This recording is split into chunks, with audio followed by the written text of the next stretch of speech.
Et pour tous les malades qui sont, eux, hospitalisés, là, comment cela se passe? Beaucoup, malheureusement, doivent être intubés, placés dans un coma artificiel. Nous avons recueilli le témoignage d'un médecin qui a contracté le virus à l'hôpital il y a 6 semaines, chef de service au Chirec, un hôpital bruxellois. Il a passé 3 semaines aux soins intensifs. C'est un survivant qui raconte son calvaire à Chantal Monet et Maxime Simon. Eh bien, un tunnel noir, un tunnel où vous voyez vos proches décédés, vous les voyez dans dans les cauchemars que j'ai eus pendant que je dormais. Antoine Sassine dit revenir de très loin. Il y a 1 mois et demi, cet urologue passe un scanner.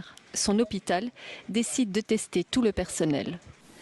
Je passe le scanner, je le vois, un choc pour moi évidemment, puisque mon poumon était rempli de petites boules. Asymptomatique, on lui demande de rentrer chez lui. 1 heure plus tard, son état se dégrade subitement. Antoine Sassine est transféré aux soins intensifs. 2 jours plus tard, il est placé en coma artificiel. Son cas est considéré comme quasi désespéré. La fibroscopie a montré que du sang dans mes poumons. Donc ils étaient vraiment désespérés. Et puis je crois à ce moment-là, le chef de service d'anesthésie ou de réanimation, je pense, leur a dit, allez maintenant, corticothérapie à très haute dose, on n'a plus le choix. Et là, je crois, j'avais quand même pleuré en me réveillant, oui. Vous vous êtes senti mort? Tout à fait. À un moment donné, je côtoyais mon père,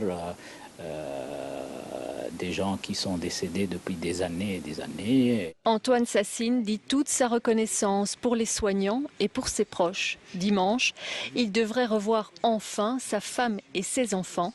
Son souhait le plus cher, qui lui faisait repousser la mort, qui rôdait, dit-il. Je n'étais pas préparé pour cette situation-là, pas dans ces conditions-là. Un timing donc évidemment qui m'intéressait pas du tout. Et puis je tiens encore à la vie. La joie d'être parmi vous, à nouveau, d'être vivant, on ne peut pas la décrire.